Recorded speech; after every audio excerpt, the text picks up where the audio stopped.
good evening, and welcome to another episode of the What a Man podcast. I am Tana Shaw. Joining me tonight is someone that I've been chasing down for months.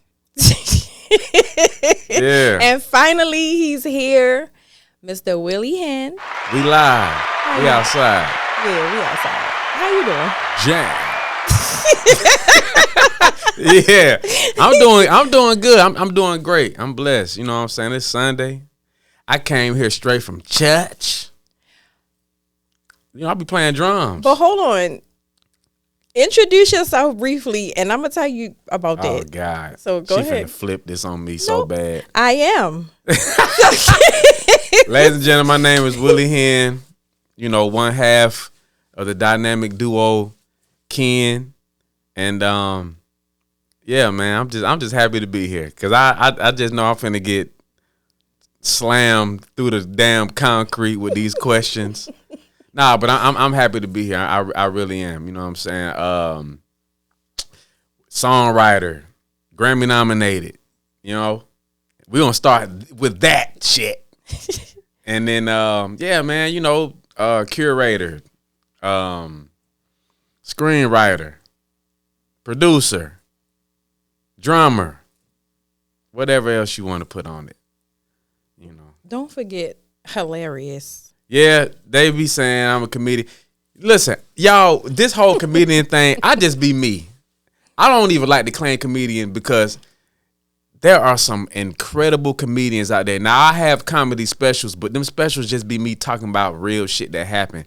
And I just be wanting to tell people that ain't, like when I had that last special I did when I talked about going to airport jail, I just be wanting to tell people about the shit that happened in my life that y'all probably wouldn't believe unless I stood in front of a whole bunch of people and talked about it. So, but yeah, comedian too. So all that, I guess, all that, you know, put it all, you know, that's me.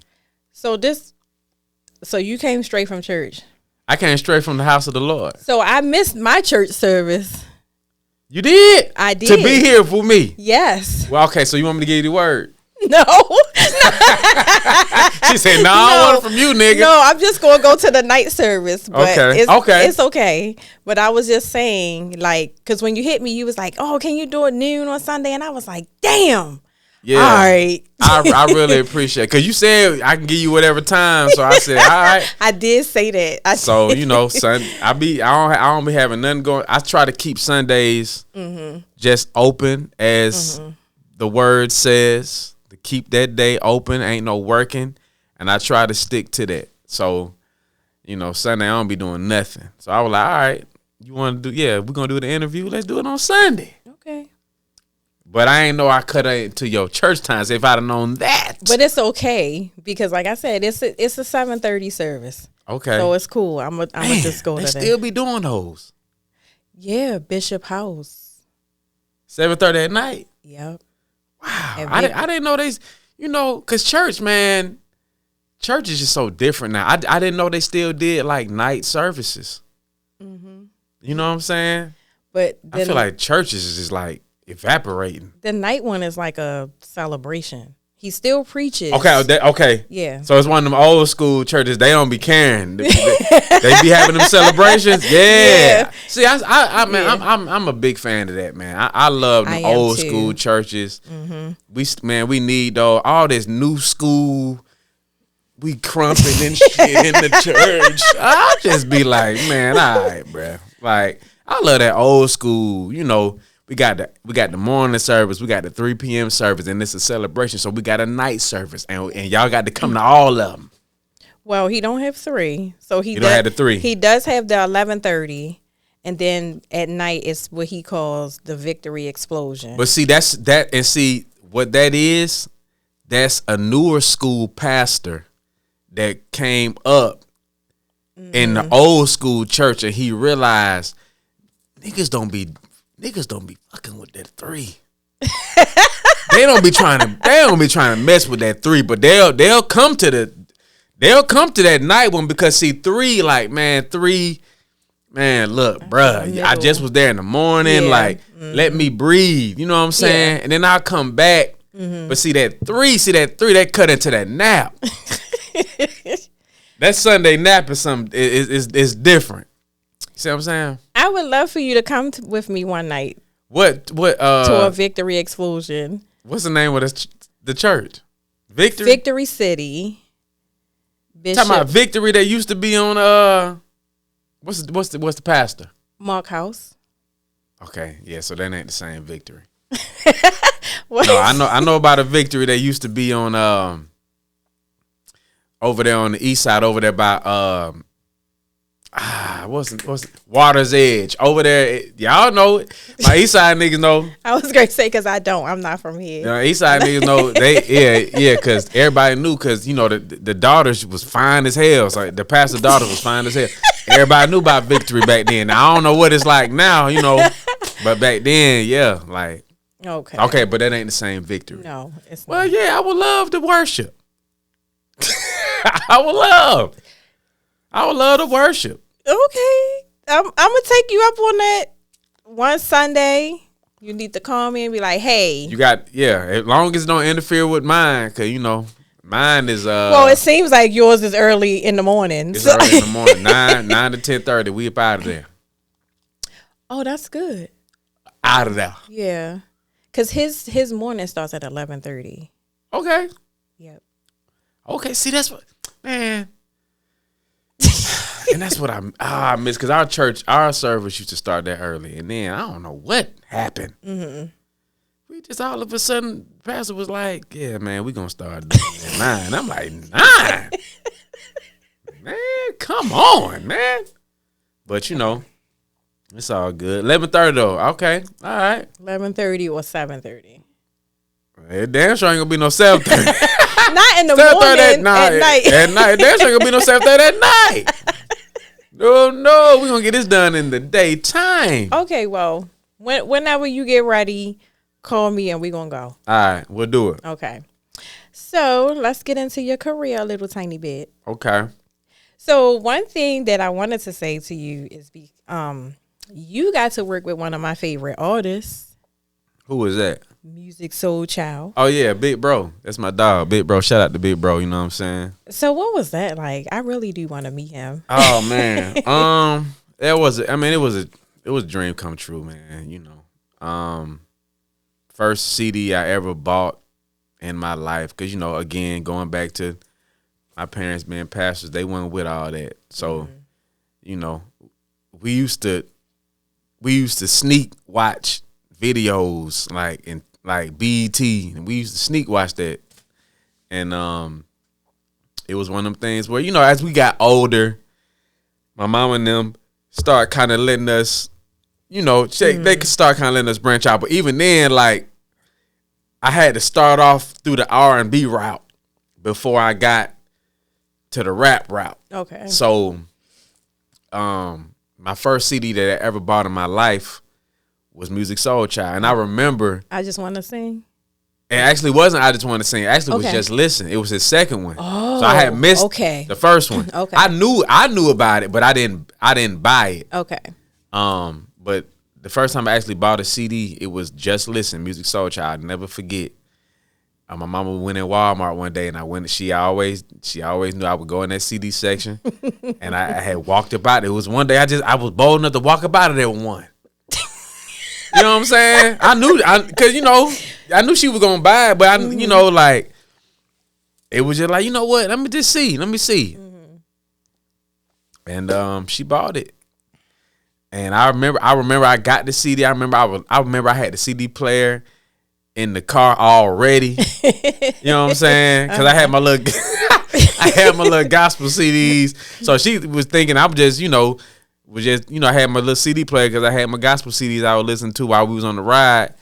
And I had only brought that CD player because I knew I was going to come up out of there with Musiq Soulchild. Mm-hmm. And came up out of there with that CD. And that forever changed my life as far as the songwriter goes, because, I immediately fell in love. And then for that to happen way back then, and then to be on tour and on the road and in the studio with this individual, it was just unreal. Like, it would be some days I would wake up on the road on that tour bus And, you know, mind you, I never really saw him until it was showtime. That's just how he kept it. Mm-hmm. He stayed away.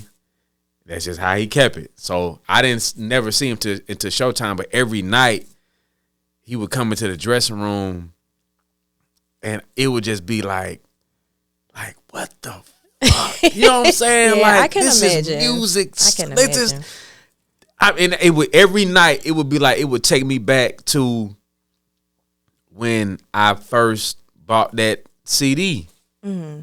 Every night, every city we hit, when I went on tour with him, it would take me back to, when I first bought that CD. So, yeah, to this day, I mean, like when I think about it, it just be feeling like, it always feel like yesterday. Like it was the best thing ever to be on the road with him and just learn and to, you know, gather so much knowledge and how to move on the road, like how to move as a mainstream artist. Like, you know, he would show me some shit. He would show me shit. It was like having a cheat code to the game. And so much things I learned from him, even with my time with him, because I was with his. What a lot of people don't know, I was never signed to music. Like, he never put me on paper. Okay. It was all just take you up under my wing, like you my artist, and we gonna roll. And then whenever you ready to leave, you can leave. You ain't gotta worry about no paperwork. You ain't gotta worry about no lawyers, none of that. So, yeah, I was never signed. I was over there, and when I felt like, all right, I think we've come to the end for this chapter of our relationship. Okay. You know, I walked away. That was in 2019. Why? Because it was a lot going on. Okay. You know, that's the black people answer. That's a black people answer for it, man. Okay. Shit. But no, but he was going through a lot. He really was at that time. Okay. And I'm so happy to see that a lot of the things that he was going through at that time, like, he's come out of, and he's a lot happier. But during that time, he was going through a lot and still trying to help. And I just kind of felt like maybe I was in the way. Okay. Yeah, you know, so to speak, like maybe, you know, maybe if I kind of move out the way, maybe he can kind of more so focus on himself and kind of help him, you know, get himself out of these situations that he had going on. And so, yeah, that's why I vamped. But even when I did leave the brand, man, Musiq he done got on so many songs. It's almost like it never happened. Like, he got on so many songs. You know, after that, when I performed at One Music Fest, this nigga had a show the night before in Memphis and flew back from Memphis at like 7 o'clock that morning, got back to Atlanta. We had sound check at 10 a.m. This motherfucker, like, tired as hell, hardly no sleep, got off the plane, made it to the sound check, did the sound check with us, stayed, got up on the stage. Like, he did all that shit for me just because that was my moment. Like, you know, shit like that. I'll never forget stuff like that. You know what I'm saying? I will to this day, I will never, like, I don't care what happens. I will never forget what Musiq did for me. So, yeah, shout out to Big Bro. That's my dog. Yeah, shout out to him, because he is definitely one of my favorites since I Just Want to Sing. And then it's funny because I moved here in 20. I was listening to Feel the Real. And then I'm like, oh, your song came on. Yeah, that was. And then one of them here's joints. the crazy stuff. I don't know you, but you pop up on my Instagram right after I listen to the song. Yeah. And I'm like, oh, and he's funny. Okay. Oh, that's love. I appreciate it. I appreciate it. I just started following you, and then I kept seeing your car chronicles. Yeah. Those are my favorites. Yeah. Every day. Well, not every day, but. And one you posted, I reposted, and my Twitter was blowing up. Word. It was the Wait a minute. They all about to say they when all the Diddy crazy, stuff man. first kicked off, and my God. you had up the picture of him with the mohawk. Yeah, yeah, and I said, yeah. I sure did. I said everything they blaming that nigga for, he did it. He did it, and we knew back then he did it with that fucking mohawk. We didn't know what he did, but he did something. I hated that damn mohawk. I hated it. And every time, I used to have a mohawk, but it was never like that. He had that little doo-doo streak in his head. I ain't never had no doo-doo streak. I had a guy, my mohawk was majestic. It was magical. But I hated that nigga shit. I hated it. Yeah, man. So what's your opinion on it now? Oh, God. Look. I mean, he in there. So, he in there. But, now here's the thing. He is in there. Yeah. But should he be there longer than what he's supposed to be in there? Yeah, I believe. Okay. I believe. But, the fact that they even got him is crazy. Like the fact that he's in there right now. Yeah, that is insane. That is wild. when you think, because see, again, I'm a 90s kid. I came up in that era where he was invincible. Yeah. You couldn't get him for nothing. Like he was just one of them people you just always thought like, we ain't never gonna get, bruh. Like he'll never get got for none of the shit that he's done. Like he'll never that's the era I came up in. Like that's Mr. Invincible.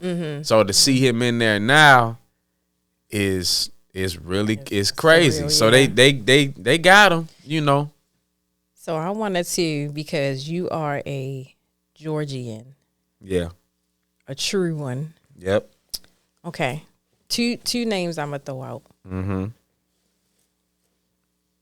T.I. and 50 Cent. Oh God. Oh God. Yeah, I mean, how you feeling about it? Shit, it's done now, ain't it? I think it's. Well, I think it is done. We think. I think. But I mean, they say 50 got that documentary coming. I just don't think know it's about nothing all that. On I think that's a stretch. Yeah, I think it's a stretch. But 50 know who he can get on. He know he can. He know who he can get on. He know who he can go after. And when the Harris Avengers jumped on that nigga, man.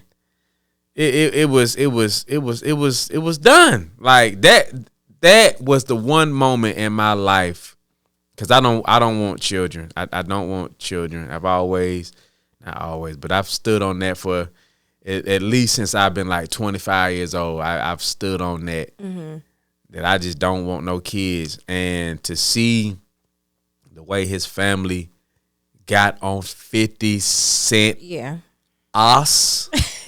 Like that made me be like, you know what? If there was ever anything that made me be like, you know what? I wouldn't mind having no kids.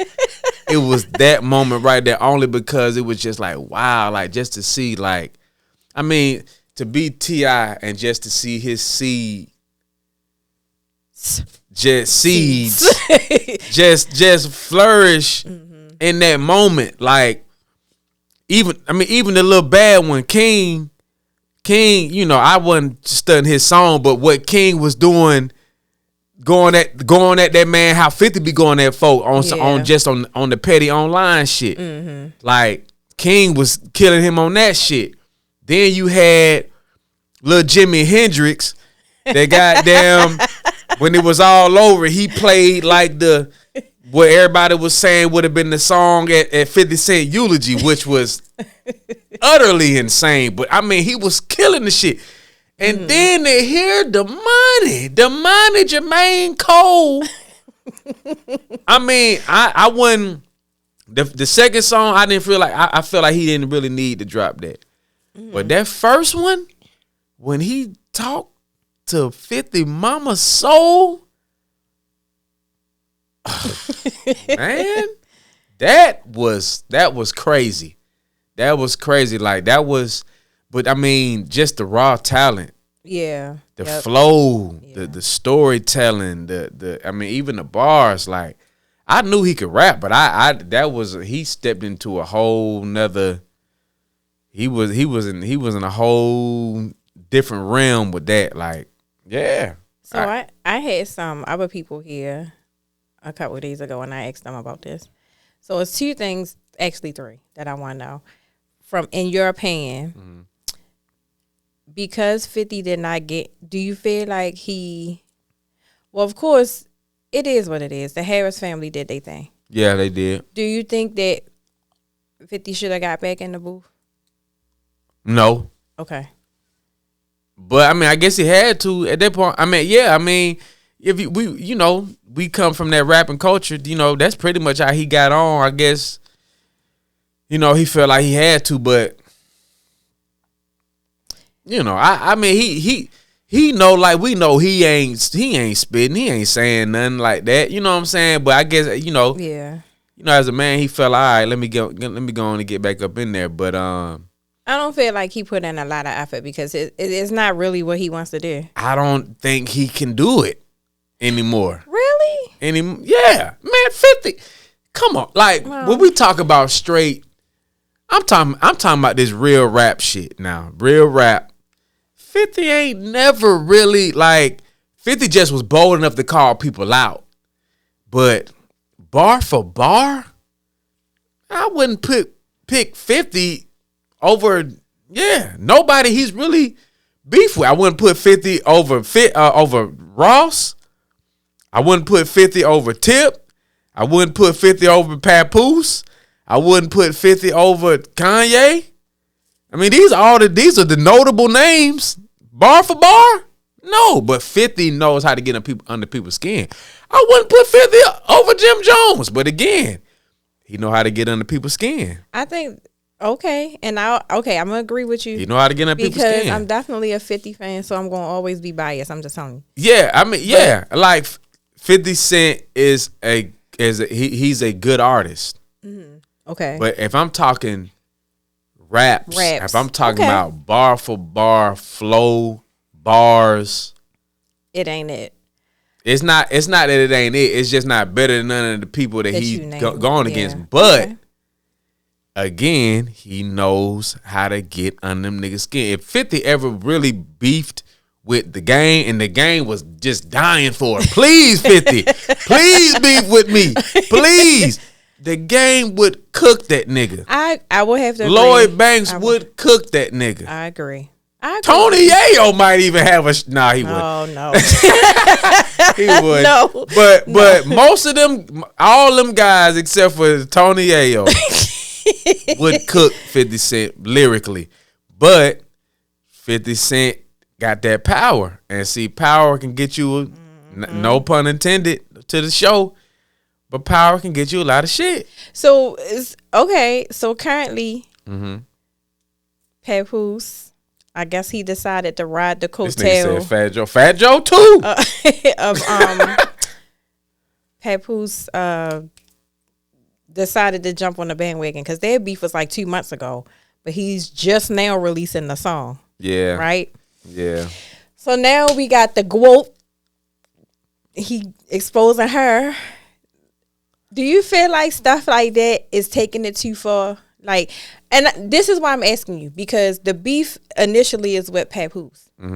But Clarissa got into the comments, and I guess she was hyping up her man, as she should, I guess. But at the same time, you're supposed to stay out of men's business. Yeah. So when you insert yourself in men's business, now this is what happens.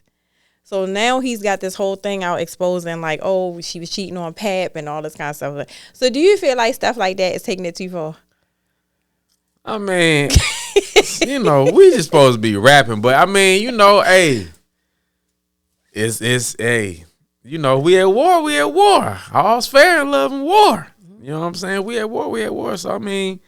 So nobody is exempt from the war, is what you're saying? Basically.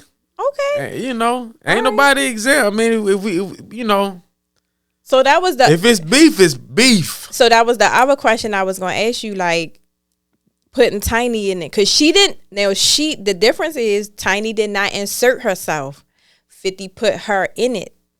So was he wrong for inserting her? Well, I mean, yeah. I mean, yeah. When you talking about anybody else's,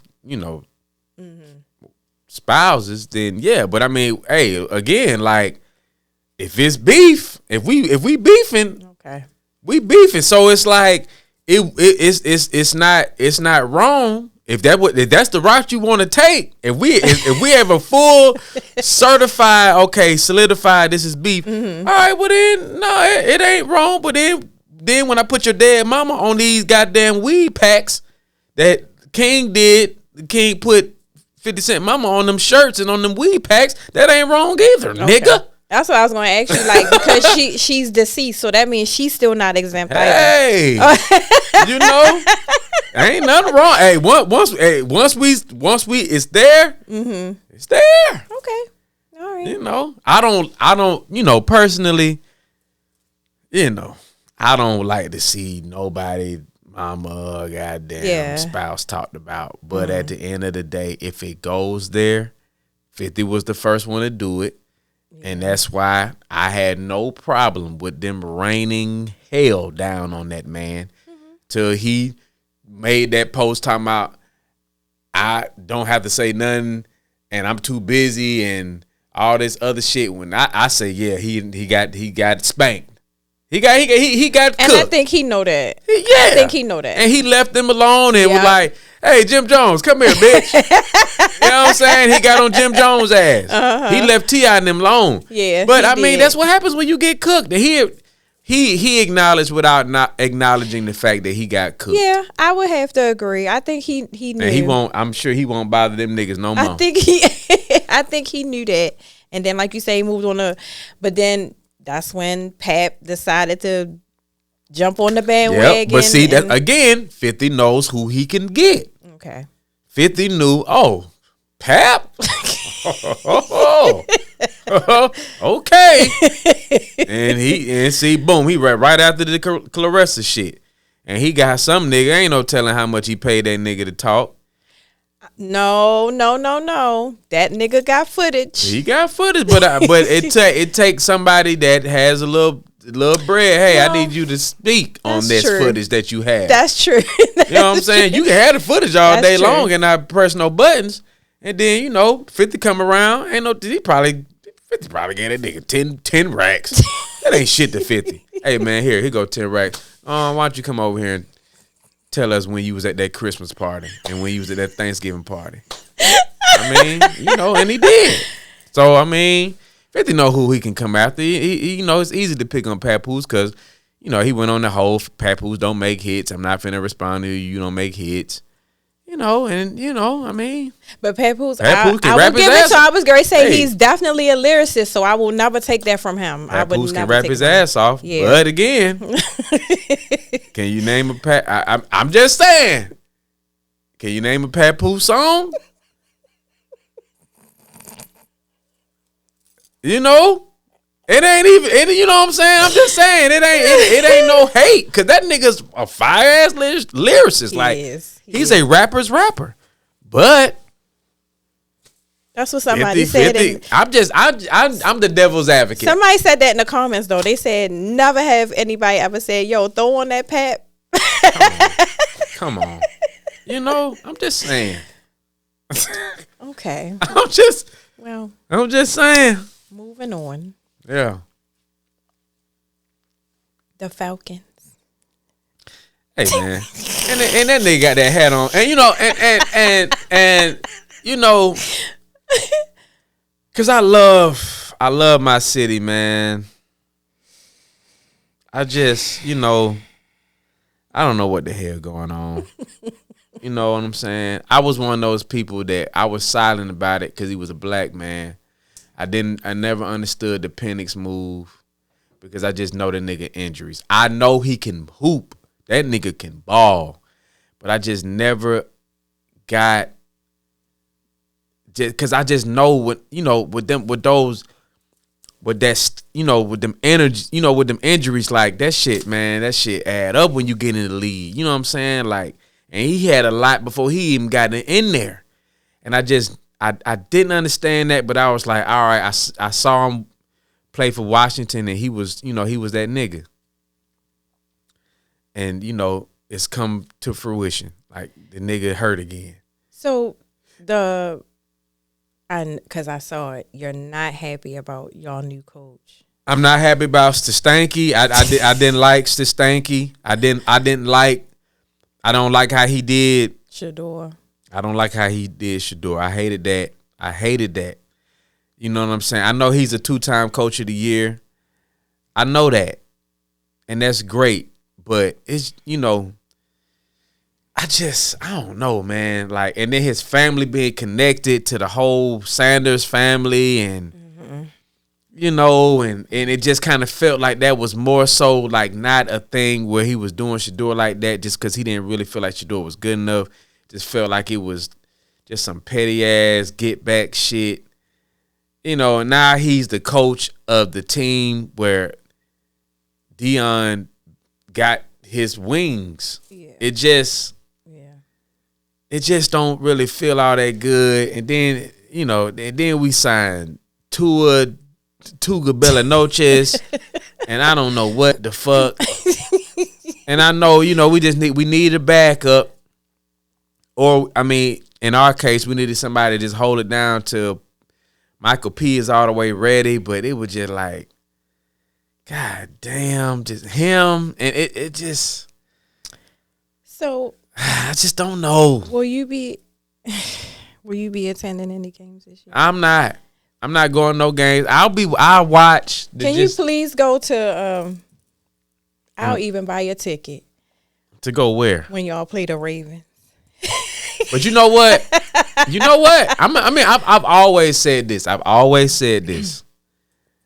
Like, the Baltimore Ravens have always been my secondary team. Okay. I've always loved the Ravens. And, a lot of that is because of course, Lamar Jackson. Mm-hmm. But I've always loved the Ravens, even before Lamar, even when Ray was over there, mm-hmm.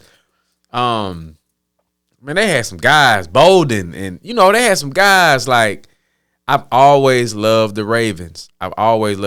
Suggs. I mean, mm-hmm. I've always loved them, and so they've always kind of been like my secondary team. So I always root for y'all. Like, I wanted y'all motherfuckers was supposed to get in that bowl last year. I don't know what the fuck. Oh, I know y'all did have some injuries. But even in the year before that, when Ingram, not Ingram, but the tight end, Mark Ingram, when the ball was in his hand. Andrews. Yeah, my bad. Andrews. The ball was in his hand. Mm-hmm. And he dropped it. Mm-hmm. You're right. In the end zone. That was y'all year. That was hard, but my son, so I'm pretty sure, so there's an episode of this podcast that I recorded with my son. Uh-huh. He knows a lot, and his episode came out in January, and he was like, we got to get rid of the coach. And I'm like, no, because he's been there for so long. I love Harbaugh. Well, this year they did it. So I just don't think it was Harbaugh's fault. I mean, I get it. Okay, I'm interested to hear your opinion. I didn't think it was his fault. Okay. I don't think it was his fault. I mean, every year it's been some bullshit. If Ingram, I keep saying Ingram. If Andrews makes that catch, Hollywood, he fucked up a couple times. Like, it was so many moments that y'all had it. Mm-hmm. And even Lamar. Mm-hmm. I love Lamar to the core of my soul. And even Lamar done had some moments where it's just like, damn, like, bruh. Yeah, you're right. Like, you're right. I think Harbaugh be putting him in the place. But, the only thing that I disagree with is this season. Like, why in the hell would you take out Mark Henry? Yeah. I mean, not Mark Henry. Travis. No, yeah. Why would you take Henry out, though? Yeah, but see, sometimes with Mark him, Henry, he be fumbling the damn ball. Sometimes with him, you have to, like, and I get it. You go with your horse. You go with the horse. I get it, but he's sometimes a liability at points in the game because he can't hold on to the damn ball. So it's just like, that's true too. But at the same time, you know, you gotta go with bruh, and I get it. Mm-hmm. I get it.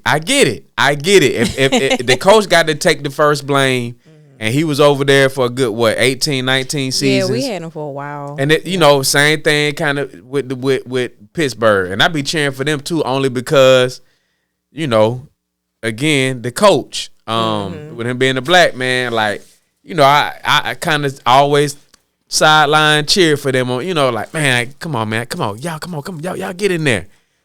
And but again with him, like, hey man, you got the most winning consecutive seasons of anybody, but yeah, that's true. Y'all ain't getting past that first, second round. So, you know, it was time that they make a change. Okay. So I applaud y'all. Y'all made a change. We'll see what happens. It was sad.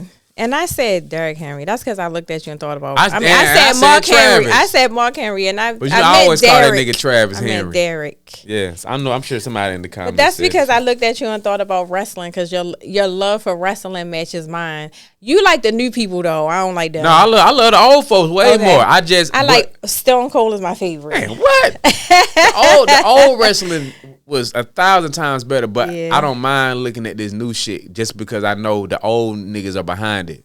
Like the Rock, Triple H, Shawn Michaels, like they helping bring up these new cats. But man, back in the day, man, what? Man, that shit, the Attitude Era, that shit was way better than this shit now. I'm talking about Stone Cold, The Rock, Shawn Michaels. I mean, then you switch to WCW, Sting, Booker T, you know, Scott Steiner, like, man, Bischoff, and Eric Bischoff, and all them guys, the Big Show, like, man, that was a great time.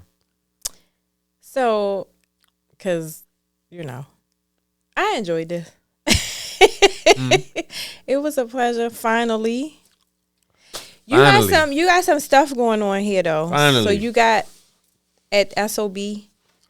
So tell everybody what that is. Yeah. So every Wednesday and Thursday. So Wednesday night is our jam session. All the musicians, all the singers, all the poets, all the rappers.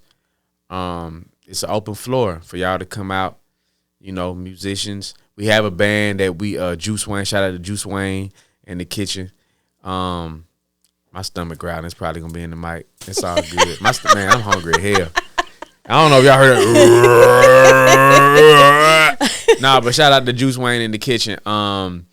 They're the band that is there every week. And then, you know, we start off the show with, you know, the first 30 to 45 minutes with them rocking. And then after that, we open up the floor for whatever musicians want to get, you know, on the drum. You play drums, jump on the drum. You know, you play guitar, jump on the guitar. I mean, we be having a horn section in there, everything. Like, it's a vibe every Wednesday. And then on Thursdays is our karaoke, and I host both of them. And for karaoke, shout out to DJ Black Amigo.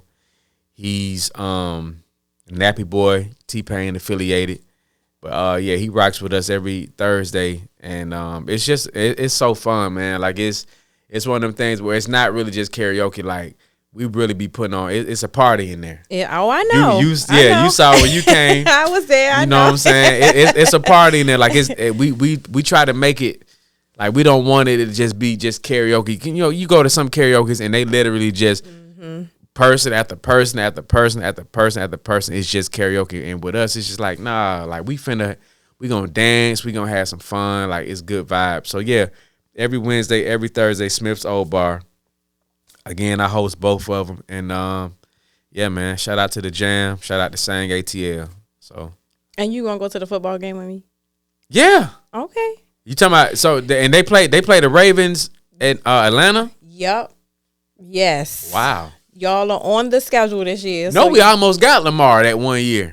Don't do that. We almost had that nigga. Don't do that. We gonna get one of these niggas I want. But we supposed to have got Deshaun Jackson that one year. We didn't get him. We almost got Lamar Jackson another year. We didn't get him. One of these years, we're going to get somebody I want. Okay, one more question, then we got to go. The night that y'all thought y'all was going to win the Super Bowl. Oh, God. How did you? Cut. cut. That was the craziest comeback I ever seen in my life. That was heartbreaking, man. It was, you know, it was heartbreaking. I mean, but at the same time, again, just to be in the mix. Like it's there are times where I go on YouTube and just look up some of the sports shows that talk about, you know, when the week is leading up to the Super Bowl, and all the different sports shows are talking about the game coming up.